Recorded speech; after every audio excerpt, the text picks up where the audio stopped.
So on behalf of the Elder Law Program at the University of Hawaii, and of course, following through from the Administration for Community Living at the federal level and the ABA's previous presentations, I'd like to start with our part 2. So some of you were with us a month or so ago. And you know that University of Hawaii Elder Law Program is celebrating its 30th anniversary at the law school. And we have this beautiful handbook, which is available online at hawaii.edu/uhelp. So it's a very, very simple address to remember. It's the normal University of Hawaii address plus UHELP, which stands for the University of Hawaii Elder Law Program. And I'll have that on the last slide also. Now, I know I'm not supposed to have necessarily these questions here, but I've been watching the polls and some of you are doing very, very nicely on them. And we'll go through each of these. And of course, the questions have to be short. So there's some intricacies involved that all lawyers may argue one way or the other, but generally speaking, I think you're doing fine. But there are a few tricky areas because Hawaii law can be a little tricky.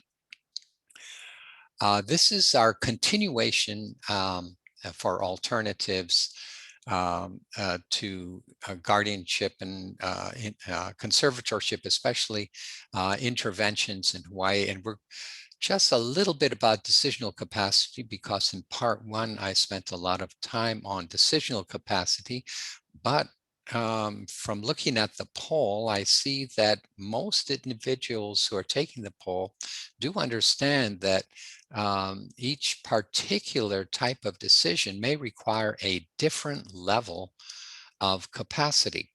In the legal world, we see that wills have a very low threshold for capacity, but other decisions, including contracts and powers of attorney, require a higher level of capacity.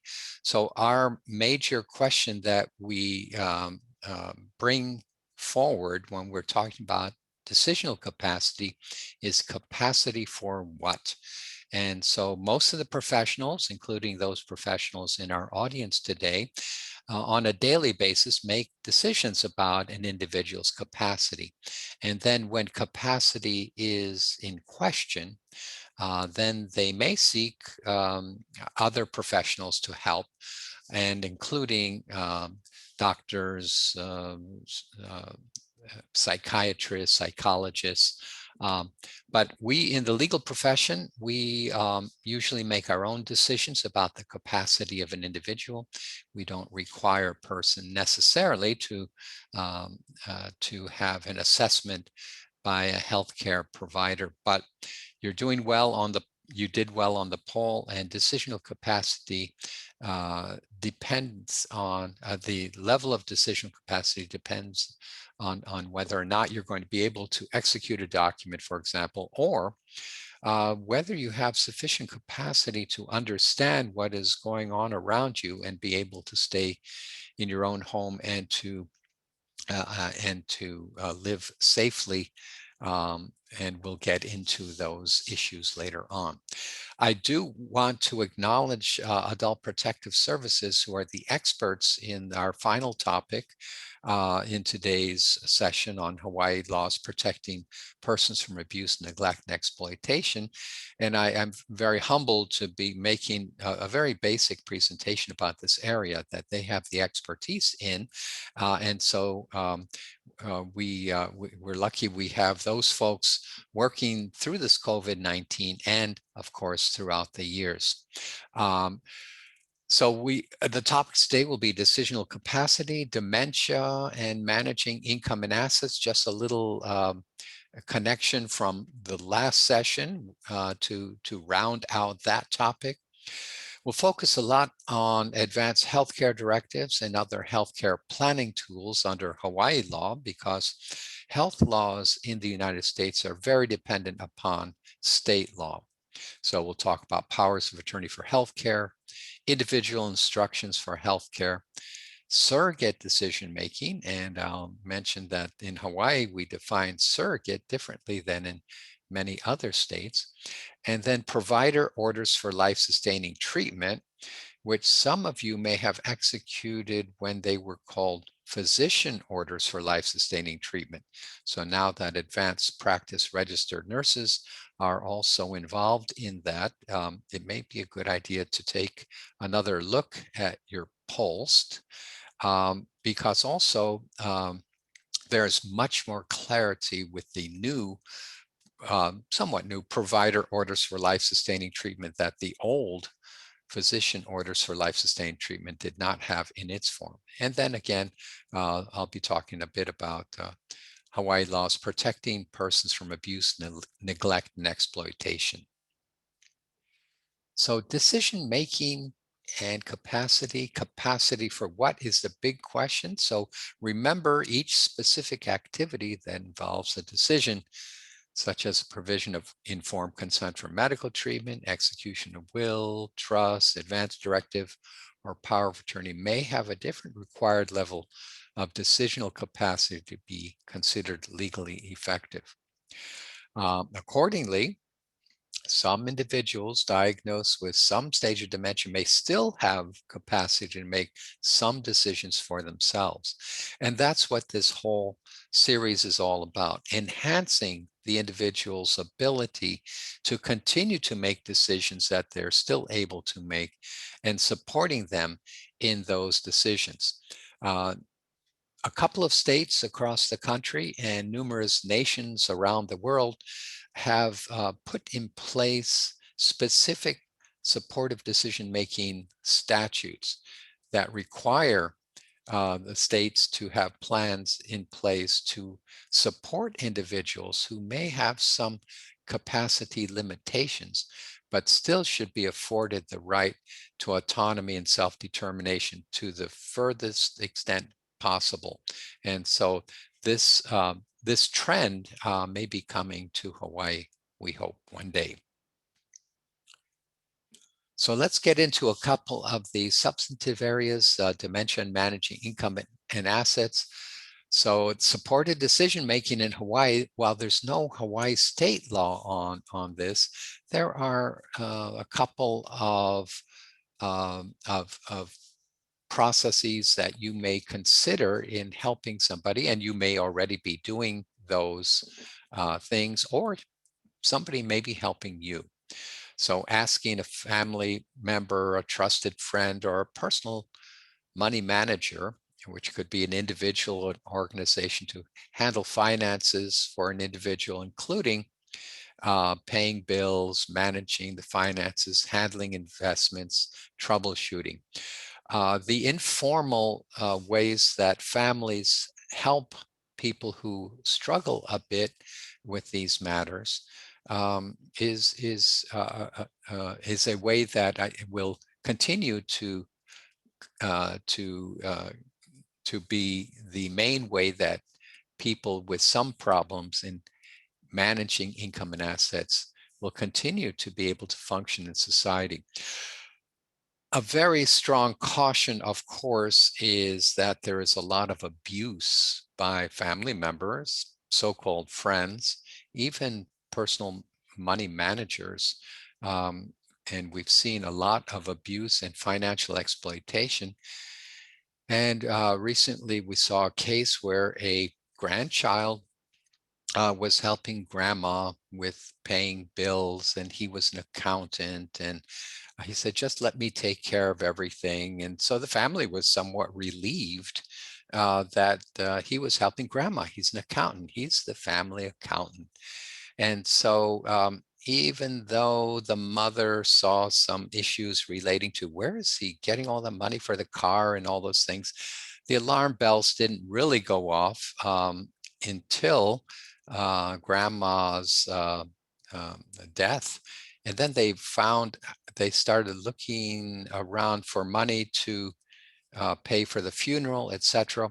Well, in helping grandma, he convinced her to put his name on the bank account, and he he says, well, this will make it easier for me to sign checks. Don't worry, I'll take care of everything. He ended up owning the account because she signed documents indicating joint tenants with rights of survivorship on that account. So none of the 4 children got anything, but this one grandchild out of about 7 grandchildren got virtually everything. And then he's swearing up and down, no, we had a special relationship, and she wanted me to get everything.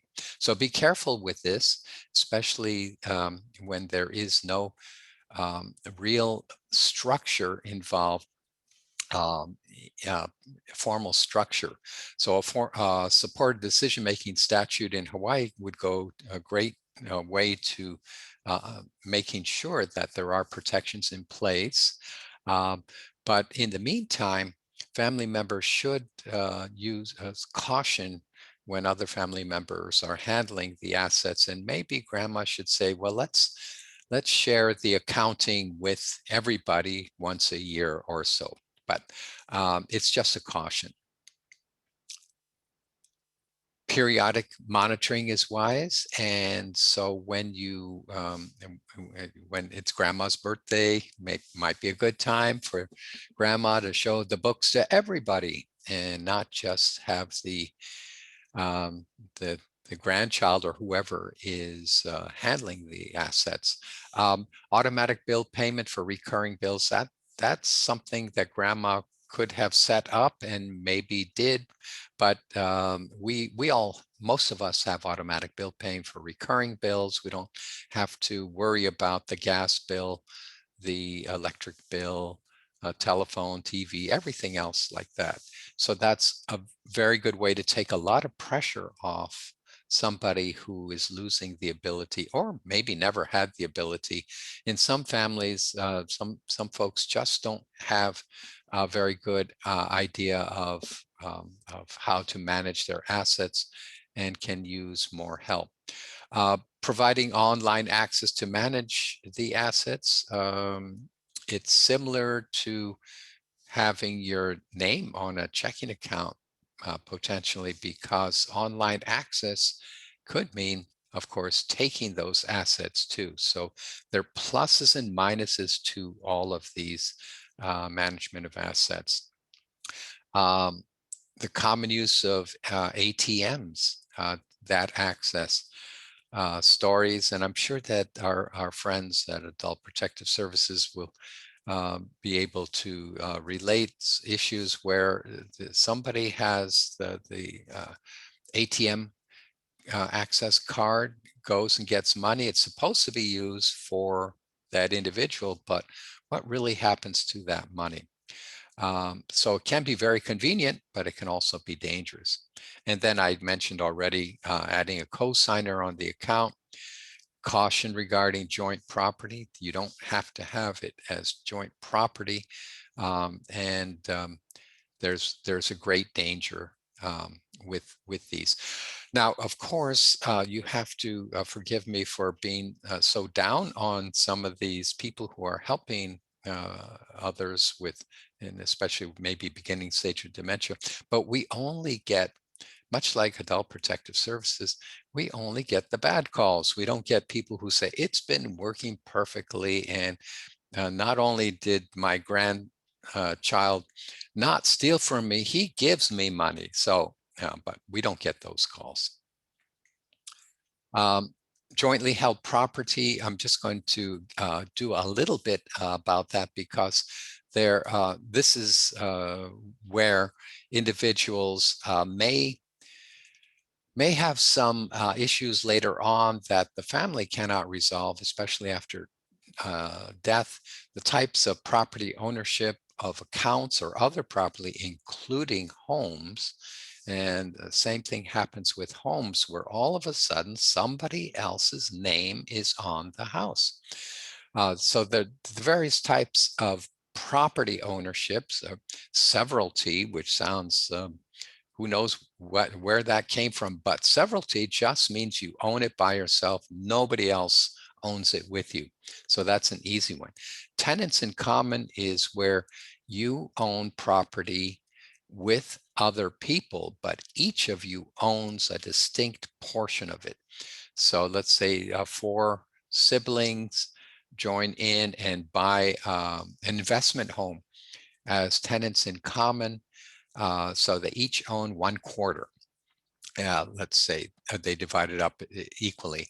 And then upon the death of one, that 1/4 can go to the heirs of the deceased person. And it's different from joint tenants with rights of survivorship.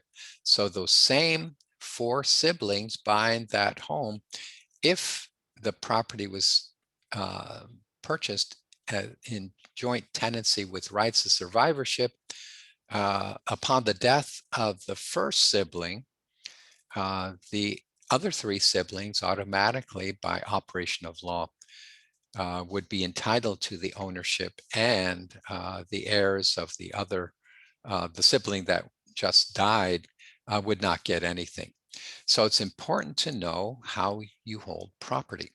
And of course, we have that caution about joint tenants with rights of survivorship. There's another way that spouses and reciprocal beneficiaries can own property, and that's tenants by the entirety. So that's a type of joint tenancy with right of survivorship for spouses or reciprocal beneficiaries. And there's an added benefit for protection from creditors. But when we're talking about assisting individuals to enhance their autonomy and self-determination, we're usually talking about property that accounts and property that we're helping somebody else with, and it's not necessarily the spouse purchasing a house with somebody. There are alternatives joint accounts, convenience accounts, limited bank accounts, co-signer, ceiling limit accounts that banks can help set up. There's still some danger, but the ownership issue is avoided. A very common way that individuals manage a significant portion of their assets for individuals who receive mainly Social Security or VA or VA benefits are representative payees and appointed fiduciaries. It's rather simple to set up. Both the Social Security Administration and the VA have processes, and they also have some oversight, even though there can be dangers involved here. But a representative payee for the Social Security Administration is a person or organization designated through the Social Security Administration to handle a person's Social Security account. And they have special paperwork and procedures for appointing a representative payee. It can be changed or revoked only if the Social Security Administration consents, but it's a very popular and useful way of managing the Social Security benefits that a person receives every month. There's some fraud, and Congress continuously looks into this, but for most families, putting an optimistic spin on this, for most families, it's just a very nice way of handling Social Security benefits for an individual who may be in some stage of dementia or another. Again, the VA has a similar program, and they call them appointed fiduciaries. The main thrust of today's talk is going to be on healthcare decisions, and then we'll talk about protective services and protections against abuse, neglect, and exploitation. We have several statutes that you will not be quizzed upon, and the law students will need to know this, and the nursing students currently taking the bioethics course.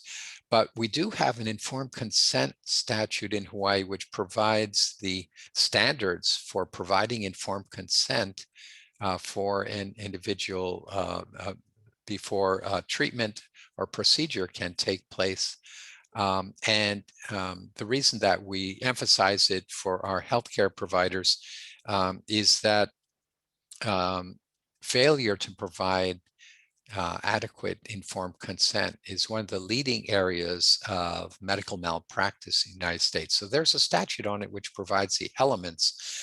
A different statute, the Uniform Healthcare Decisions Act, provides one source for most advanced directives, and we'll talk about the individual instructions for healthcare and durable power of attorney for healthcare.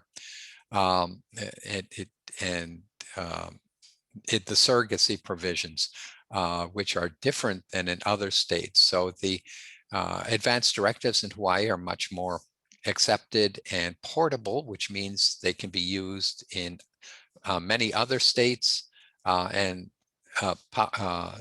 advanced directives from other states can be recognized more readily here. The surrogacy provisions are different than in most states. But a surrogate, we'll see, is defined as an individual who is not a guardian or a healthcare agent, but has authority to make decisions for the incapacitated individual. Also, under the Uniform Healthcare Decisions Act, there are provisions of who makes decisions for an individual, including informed consent.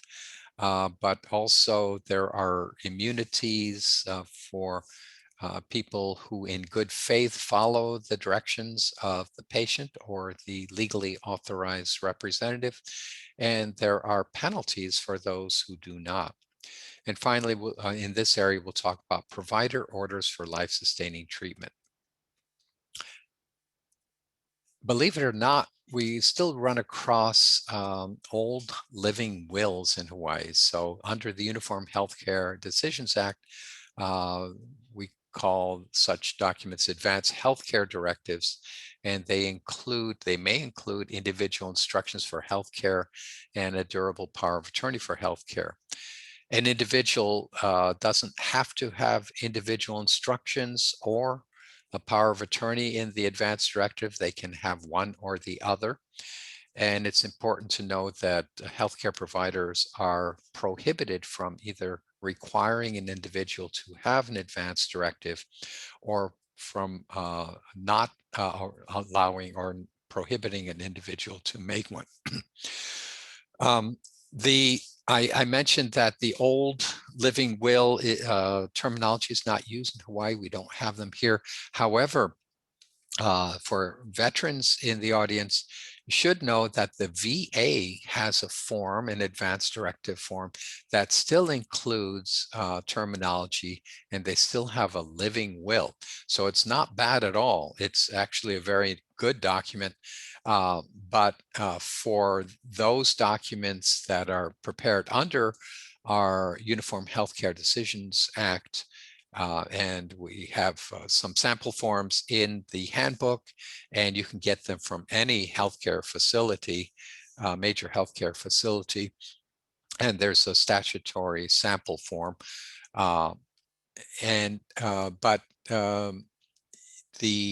living will that we see most frequently in the files that is problematic are those under old law, and they were not very clear, and they can be almost worse than not having anything at all. But if you see a living will in the file, don't destroy it before a new one is prepared.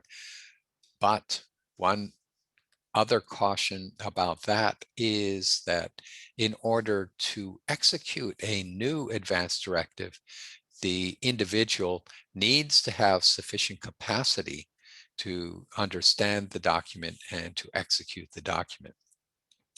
So individual instructions for healthcare under the Uniform Healthcare Decisions Act takes the place of what used to be called living will. These are your instructions. If I should have such and such a condition, I'm close to death, or I'm in a persistent vegetative state, what do I want to have happen? And especially with respect to life-sustaining treatment, including tube feeding. So in most advanced directives, you'll see under individual instructions a checklist. If I am such and such condition, I want to have my life prolonged, or I don't want to have my life prolonged. Those are the individual instructions for healthcare. It's very important to know that under the law, the individual's instructions for healthcare may be oral.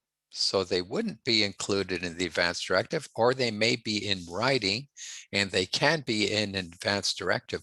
But it's important to note that individual instructions for healthcare may be oral, and accordingly, individual instructions for healthcare do not need to be in writing, dated, signed, witnessed, like we will see that the durable power of attorney must be. So individual instructions for healthcare may be separate, may be in an advanced healthcare directive, or may be separate, but the individual instructions may be communicated to the healthcare provider, and they in various methods, in writing.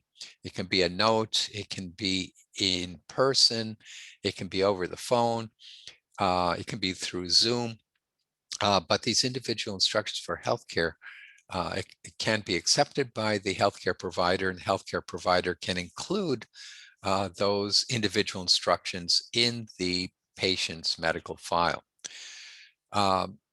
So that's it, and we'll talk about the durable power of attorney for healthcare. So individual instructions for healthcare, the answer to the question, individual instructions for healthcare and healthcare powers of attorney must be in writing, dated, signed, and witnessed or notarized.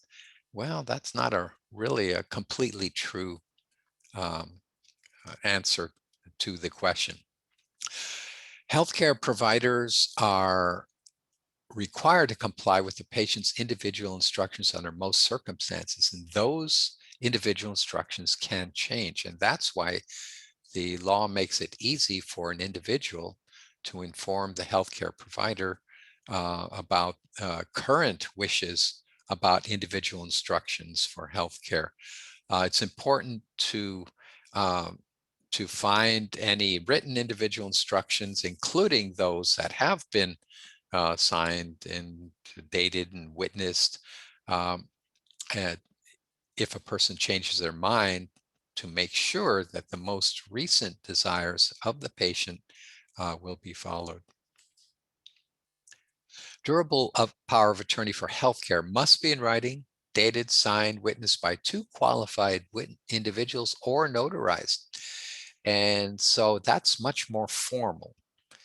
The durable power of attorney for healthcare may be revoked, but it needs to be revoked formally, not and it should be in writing.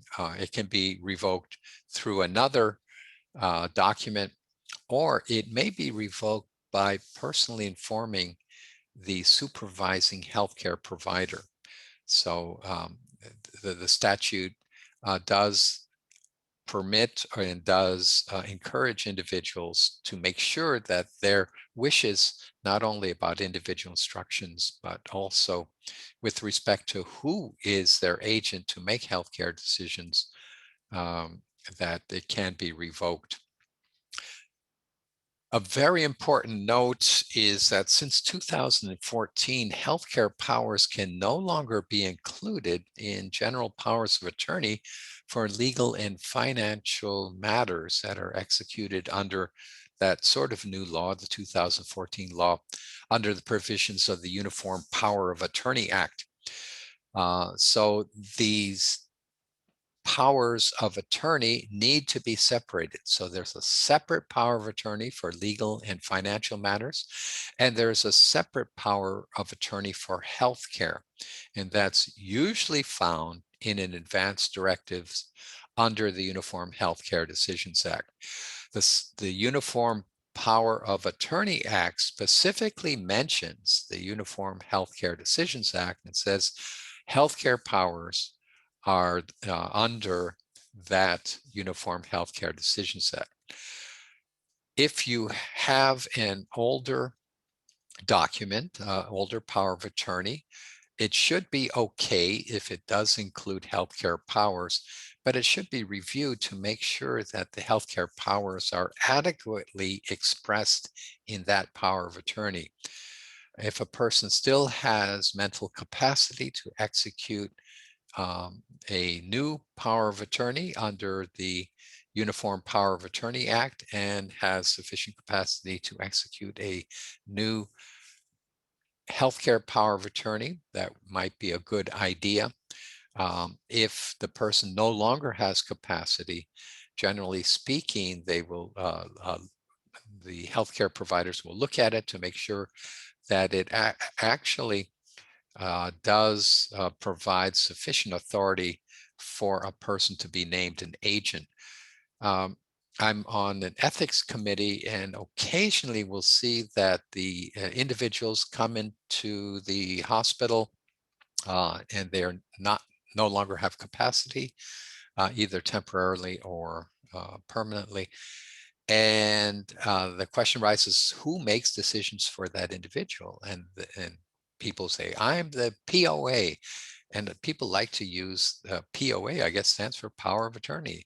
And some people make it even more powerful. I'm the DPOA, the durable power of attorney. Well, the durable power of attorney is a form, but what type of form is it? So it's not uncommon to look deeper, and I suggest to our healthcare colleagues that they look deeper. And sometimes it's a legal financial power of attorney, and there are no healthcare powers in there. So it's important to take a look at your documents periodically.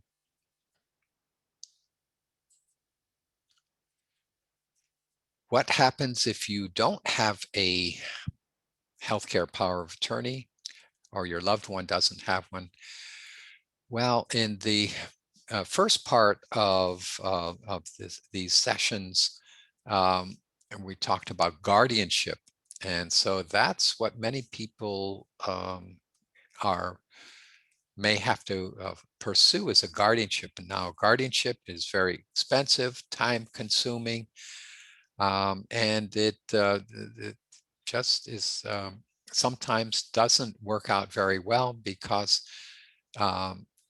as one example, an individual under a healthcare power of attorney can designate a person they really want to take care of them for healthcare matters. But a guardian may or may not be that person that the court appoints. So guardianship, but guardianship would not be necessary even if a person doesn't have a power of attorney for healthcare. If a surrogate can be appointed, and a surrogate means an individual other than the patient's agent or guardian who's authorized under the Uniform Healthcare Decisions Act to make a healthcare decision for the patient. In many jurisdictions, there's a hierarchy of decision makers for an incapacitated person under family consent laws, but not in Hawaii. So in some states, as an example, a person doesn't have a healthcare power of attorney, is not under guardianship. Under those circumstances, there's a hierarchy. So if an individual has a spouse, then the spouse would be authorized to make healthcare decisions for that individual. If there's no spouse, it could be an adult child, it could be a sibling, it could be a grandchild, depending on the hierarchy and who is involved in that person's life. But in Hawaii, we have a very different type of statute. And until not too long ago, it was unique in the United States. Some states have followed our format, but in those states, they have clarified the law the way I would hope it would have been clarified here. And after many, many years of trying, the legislature doesn't seem very interested in clarifying our statutes. So you just have to know what the statute says and deal with it. So here it goes. A patient may designate or disqualify any individual to act as a surrogate by informing the supervising healthcare provider. So this is where we tell the doctors and the advanced practice registered nurses, how about your discussion with your patient regarding advanced directives includes not only that there are such things, you can designate somebody to be your healthcare agent and have individual instructions. And here is a pamphlet and here is a form. Most of the time, the patient won't fill it out and won't bring it back in. So we tell the doctors, well, why don't you say, would you like to designate somebody to act as your surrogate in the event you're no longer able to make healthcare decisions? And the patient may say, sure, I'm my spouse. Okay, so let's mark that down. And that makes it absolutely wonderful, because those designated surrogates may make healthcare decisions for the patient that the patient can make on the patient's own behalf when the patient becomes incapacitated. It's as simple as that. As long as the healthcare provider, the supervising healthcare provider, such as the attending physician or the advanced practice registered nurse, puts it in the file, later on, that statement can be used as a basis for a declaration that the surrogate would fill out saying, I'm the surrogate, I can make all healthcare decisions because, for example, my mom designated me by telling her attending physician. And so here are the facts and circumstances. So it makes it very easy. So you don't have to get necessarily a guardianship under those circumstances. You also don't need to get a guardianship even if the patient hasn't designated a surrogate under this rather complicated system that we have in Hawaii, but applies to a very large percentage of individuals who are hospitalized because most people do not have advanced directives, and most people do not designate surrogates. But in the absence of the designation, or also, of course, the definition of a surrogate is an individual other than a guardian or a healthcare agent. So if the person doesn't have a guardian or a healthcare agent, and the absence of a designation of a surrogate, or if the designee is not reasonably available, a surrogate may be appointed to make a healthcare decision for the patient. Here's how, briefly, how the appointment of the non-designated surrogate takes place. Upon determination that a patient lacks decisional capacity, the primary physician or a physician's designee attempts to notify the patient of the condition. Well, notification sounds kind of odd, but basically it's the attending physician will examine the patient and try to say, okay, this patient no longer has capacity, and talk to the patient. Do you understand what I'm saying? And after attempting to notify the patient of the condition that you're no longer capable, makes reasonable efforts to locate as many interested persons as practicable, and informs the interested persons of a patient's lack of decisional capacity, and that a surrogate decision maker should be selected for the patient. Interested persons make reasonable efforts to reach a consensus as to who among them shall make healthcare decisions on behalf of the patient. And the person selected to act as the patient surrogate should be the person who has a close relationship with the patient and who is the most likely to be currently informed of the patient's wishes regarding healthcare decisions. Interested persons means a patient's spouse, unless legally separated or estranged, a reciprocal beneficiary, any adult child, either parent of the patient, an adult sibling or adult grandchild of the patient, or any adult who has exhibited special care and concern for the patient and who is familiar with the patient's personal values. So these are the interested persons that the attending physician or the designee attempts to gather together so that they can attempt by consensus to select a surrogate. However, if any of the interested person disagrees with the selection or the decision of the surrogate, or if after reasonable efforts the interested persons are unable to reach a consensus as to who should act as a surrogate decision maker, then any of the interested persons may seek guardianship of the patient by initiating guardianship proceedings. So we're back to guardianship.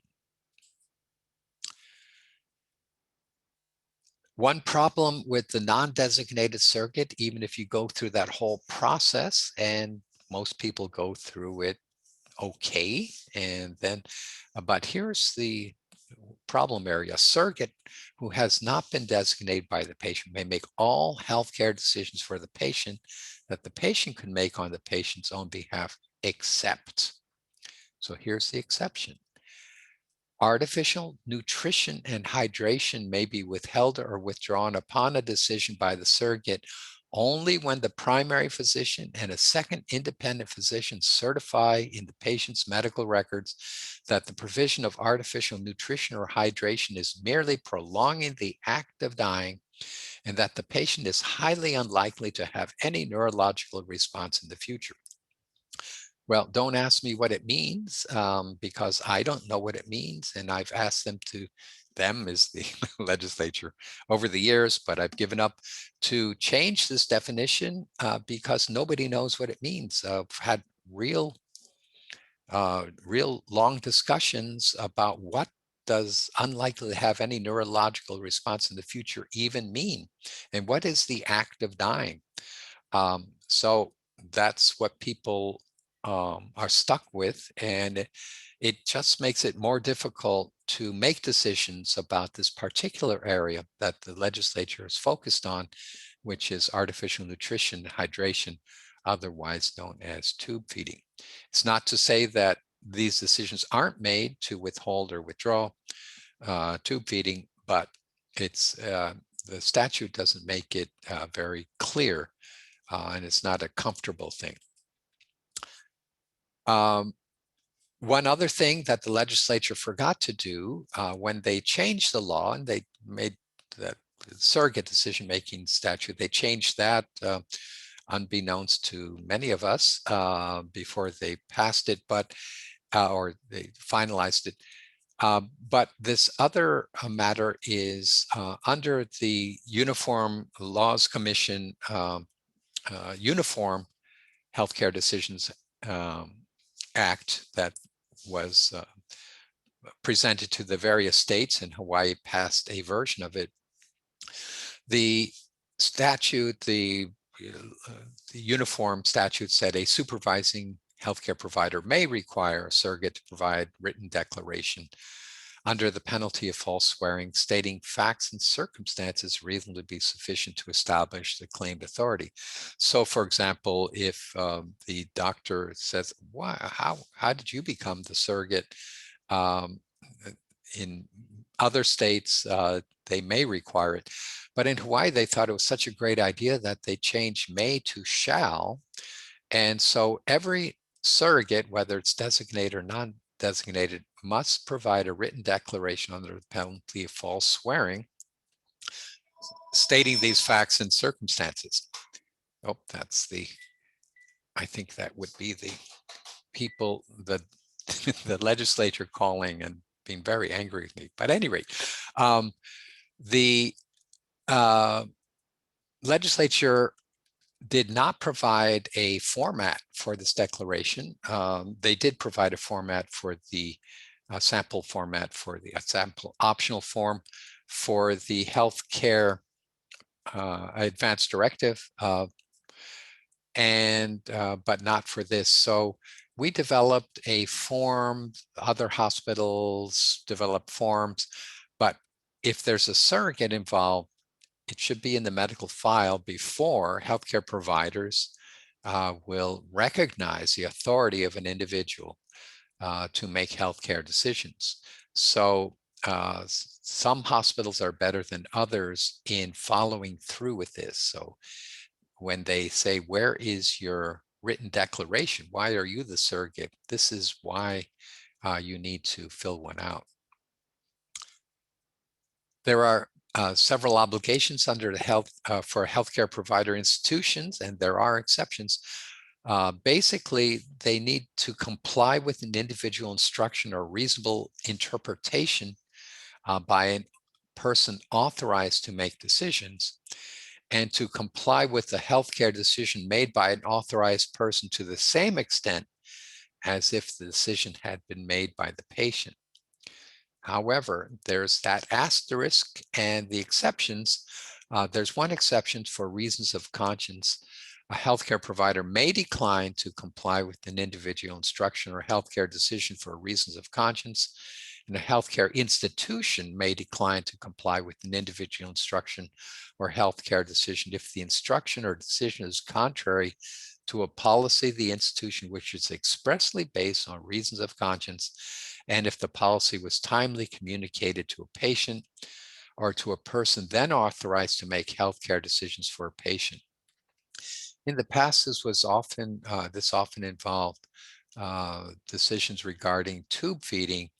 Some individuals, for reasons of conscience, would not comply with the individual instructions. There's another exception, futility. This comes up occasionally where the legally authorized representative, could be in the hierarchy in Hawaii that we do have. It's the guardian has priority, the healthcare agent in a durable power of attorney for healthcare, and then the designated surrogate or non-designated surrogate. Sometimes will ask for healthcare that the healthcare provider deems to be futile. And so this is where the futility policies come in the hospitals in Hawaii come from. The futility is not mentioned in the statute, but the terminology in the statute is a healthcare provider institution may decline to comply with an individual instruction or healthcare decision that requires medically ineffective healthcare or healthcare contrary to generally accepted healthcare standards applicable to the healthcare provider or institution. And when a healthcare provider institution declines, they must promptly inform the patient or authorized decision maker, provide continuing care until transfer, make reasonable efforts to assist in the transfer of patient to another healthcare provider or institution that is willing to comply with the instruction or decision. Now, the POLS form, this bright green form that many of you are familiar with, it doesn't have to be green, but in Hawaii, it's preferred to be green.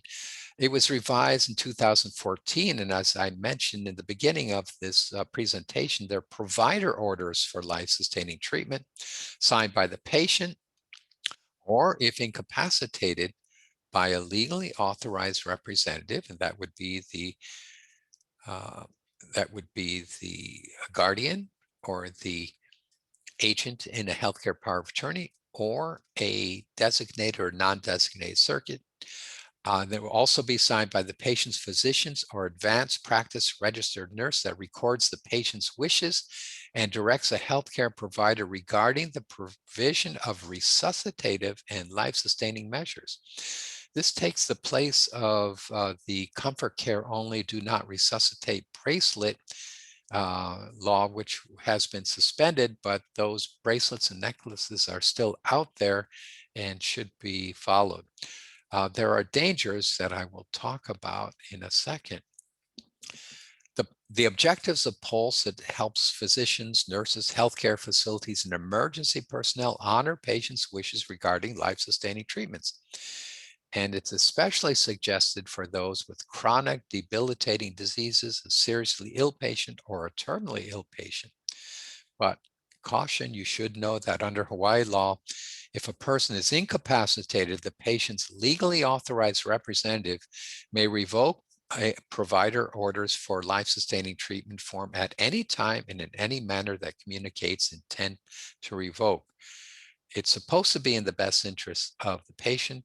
The patient's condition may have changed, but we have seen incidents where these documents can be used for other reasons, and in possibly against what the patient would have wanted. So be very cautious about that. Now, for elder abuse in Hawaii, there are no specific Hawaii laws that address elder abuse. And as David, for those of you who have who saw the original series with the representative from the American Bar Association, across the country, age-based protective services statutes are not really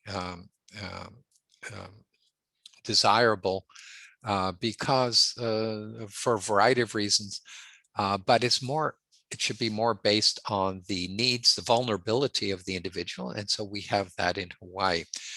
There are a wide range of laws that can be used to protect abused older persons, and the most comprehensive is the Vulnerable Adult Protective Services Act. It's actually that's not the title of the act, but I put vulnerable in there because it's a change from the original statute, which required a dependency requirement that is no longer required under Hawaii law. The Hawaii law now requires a vulnerable adult. I'll get into greater detail, and we have experts with us today on this.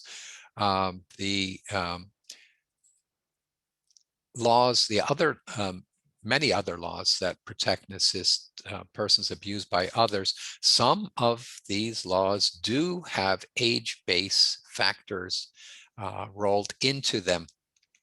So, for example, under the penal code can be used to punish people who abuse, neglect, exploit older individuals, or kill them or harm them in some way, because under the penal code, certain sections of the code, certain crimes directed against an older person or a very young person or a disabled individual, there are enhanced penalties. And so that's one way of trying to discourage people from harming an older person or a vulnerable person. The long-term care ombudsman statute in Hawaii provides a most valuable protection for individuals in long-term care facilities. Although the long-term care ombudsman does not have police authority, they have the authority to investigate, provide valuable education, training, and they can get into the, I hesitate a little, get into the long-term care facilities, but because it's been very difficult for them during COVID-19. So hopefully things are better now, getting better and better. Each state has a Medicaid fraud control unit, and it's a federal state partnership. And in Hawaii, this is in the Attorney General's office. And it's called the Medicaid Investigations Unit and Division of the Attorney General's office. And they do have police powers. And very often our partners, including the Adult Protective Services, Long-Term Care Ombudsman, and others can benefit because they have investigators and they can prosecute individuals who commit not only fraud, Medicaid fraud, in the normal sense where people are fraudulently billing the government, but also fraud in the context where the caregiver in an institution that receives federal funding is abusing an individual, and the federal government considers that fraud. If you're charging for services, we don't pay for individuals who abuse people. So they have broad investigative and prosecutorial authority. There's a so-called Elder Justice Act in Hawaii. The Attorney General also can pursue civil remedies against care facilities that where there's abusive treatment. Domestic violence laws are very often used in families where there is physical and other emotional, other types of abuse directed against family member, especially spouses. Consumer protection laws, including enhanced penalties for actions for fraud directed against older individuals. Some of the consumer protection laws start at 62, 64. So they're wide range of enhanced penalty provisions under the consumer protection laws. And then we'll talk in greater detail about adult protective services in Hawaii. There's a disability rights center because they provide valuable services to individuals who are disabled, and many older persons are disabled. So they are great partners. In the family court and in the district court, there are temporary restraining orders that can be used, and just by other family members, in the public. So that's a valuable tool. Stay away from me.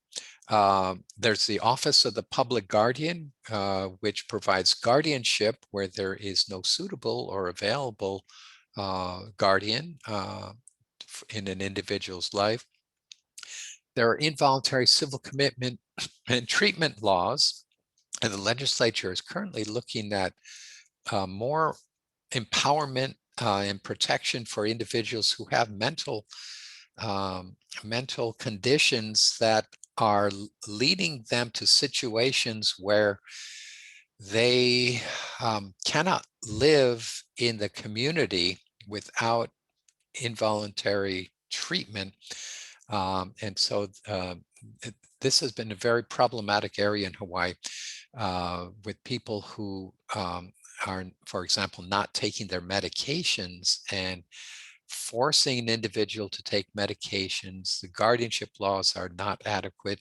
So once again, in the legislature, they're addressing this under our civil commitment and treatment laws in conjunction with what already the guardianship laws, to see if they can come up with a better solution. But it's a very tricky area, and I'm sure our friends at Adult Protective Services can give us more insight into that perhaps at another time. And then, of course, for lawyers, there are civil remedies, including torts, civil fraud actions. Torts is basically a civil action against individuals seeking money damages for harm done to an individual. Civil fraud actions trying to get back the house, trying to get back the money. Adult Protective Services will attempt to stop any abuse, but they don't have the authority to go after and get that money back. But the courts do, and so civil fraud actions are one way of doing this. Criminal fraud actions on the heels of a criminal prosecution are another way. So here we are. We had some very, it has been, the Adult Protective Services statute has been amended several times, but the big amendment took place 2009. I already mentioned that, where change from dependent to vulnerable adult. It's in Part 10 of the Hawaii Revised Statutes, Chapter 346. It requires the Department of Human Services, basically Adult Protective Services, to investigate cases of abuse of a vulnerable adult who has incurred abuse or is in danger of abuse if immediate action is not taken, and to take steps to prevent further abuse, including legal actions in family court, which has overall jurisdiction over cases of vulnerable adult abuse. Now, especially because the Adult Protective Services folks are in the audience today, these are modified versions of what you'll see. A couple of things will be directly from statute, but because some of these laws are very intricate and they go on and on and on, for purpose of this presentation, this is just the basics of it. The Adult Protective Services, the intake folks for adult services, of course, will know much more about this. And of course, the individuals on the front line are experts in this area. But it requires certain persons to promptly report the matter orally to the Department of Human Services and Adult Protective Services. And the department may only act with the consent of the vulnerable adult unless he or she is determined by the family court to lack capacity. Now, this point, because you're being quizzed on it, is true, but it is a little more complex than that. So we had to shorten it for purposes of this presentation. But basically, if a person has capacity and says, I don't want you to intervene in this matter, the Department of Human Services can provide counsel, assistance, and say, okay, well, let us know when you would let us come back in under many circumstances. But if a person has capacity, they can say no. If the department feels that the person lacks capacity, then there's a process they go through to determine that lack of capacity, which usually involves a geriatrician, a psychiatrist, a psychologist, and to take it before the judge. And then the judge can order the immediate protection or services for the individual. Definitions of vulnerable adult means a person 18 years of age or older who, because of mental, developmental, or physical impairment, is unable to communicate or make responsible decisions to manage the person's own care or resources, to carry out or arrange for essential activities of daily living, or protect himself or herself from abuse. Abuse, there are a wide range of abuse that's covered under law, means any of the following separately or in combination: physical abuse, psychological abuse, sexual abuse, financial exploitation, caregiver neglect, or self-neglect, which is one of the most difficult areas is self-neglect. And financial exploitation, caregiver neglect are very difficult areas too. But self-neglect is a hard thing because of the concept of autonomy, self-determination, balanced with protection and best interests of an individual. So caregiver neglect is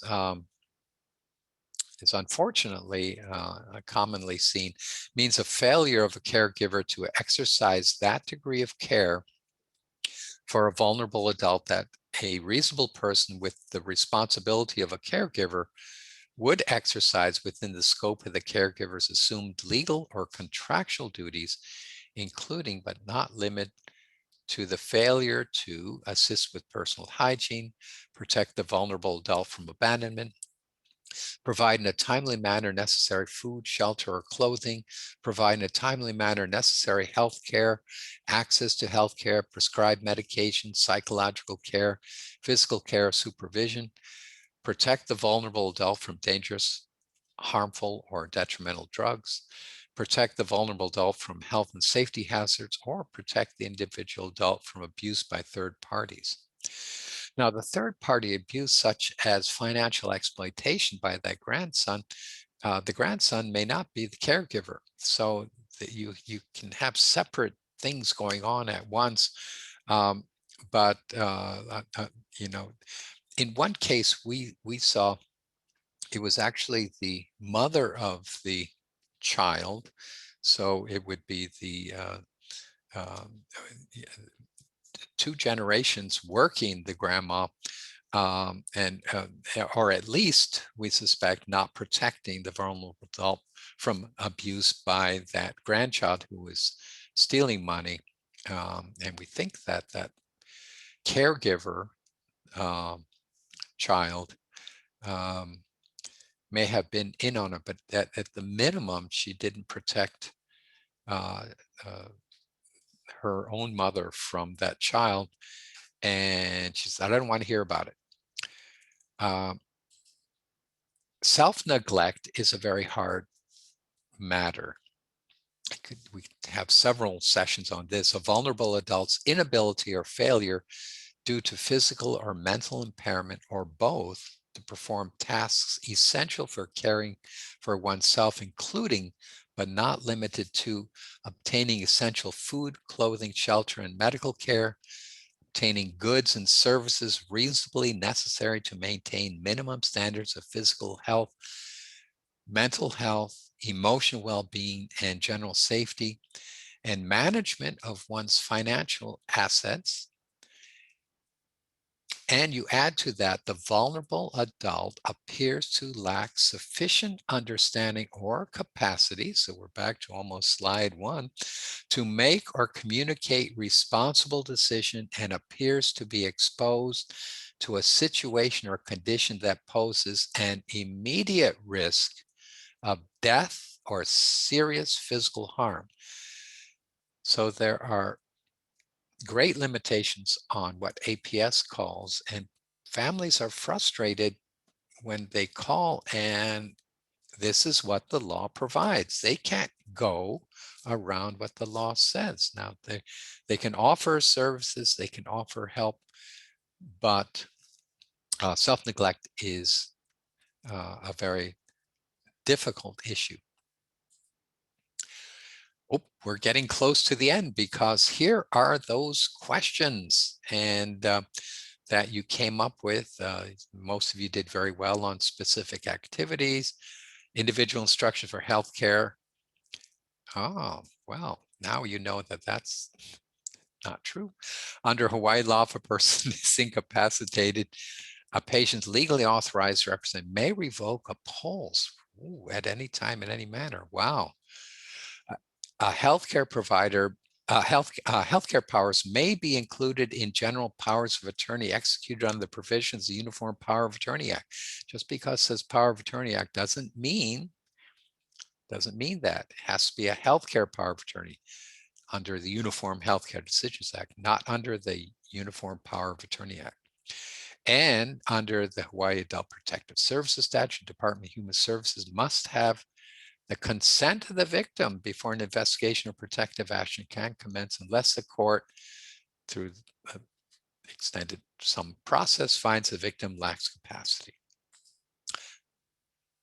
Okay, the mandated reporters. For most of you, you're not mandated reporters, but you should know that there are people who are mandated reporters. And over the years, there's been a question of whether lawyers should be mandated reporters. And the answer is no, the lawyers are not mandated reporters, but there are certain individuals who must report, and then APS is required to investigate reports of alleged abuse and has the authority to prevent further abuse. And I'll give you the list. I think I have the list for you in a second, mandated reporters. But in doing this investigation, APS is entitled to have access to the allegedly abused dependent adults. See, this is vulnerable adults. So what I'm going to, oops. So this is right in front of you. One of my friends who's a psychologist does this, so I feel it's sometimes these things just slip in your mind when you're putting them up there. Okay. Consent, here's where the consent of the individual, but to go back to the entitled have access to the alleged abused vulnerable adult and may seek the assistance of the police to gain access. If abuse is discovered, DHS must take action to prevent further abuse. It should be noted that under the Adult Protective Services statute, DHS must have the consent of the victim before an investigation or protective action commence. And here's the long version: unless the court finds that there's probable cause to believe that the vulnerable adult lacks the capacity to make decisions concerning the vulnerable adult's person. Okay, back to normal here. Mandated reporters, of course, it includes the licensed or registered professional of healing arts, such as physicians, psychologists, dentists, nurses, optometrists, chiropractors, podiatrists, pharmacists, and other healthcare related professionals. Employees or officers of any public or private agency or institution providing social, medical, hospital, or mental health services, including financial assistance. Employees or officers of any law enforcement, but not limited to the courts, police departments, correctional institutions, and parole or probation officers. Employees or officers of any adult residential care home, adult daycare center, similar institution, and medical examiners and coroners. Although there is no, there's nothing to prevent after that. But at any rate, capacity. So we're back to slide 1. Capacity means the ability to understand and appreciate the nature and consequences of making decisions concerning one's person, or communicate such decisions in individuals presumed capable of making his or her own decisions. If it is determined that individual lacks capacity under this part of the law, it does not mean that he or she lacks capacity for any other purpose. I'm grateful to the folks at APS for providing this slide, and it shows the 2020 statewide problems referred to Adult Protective Services. So you see caregiver neglect, big percentage last year.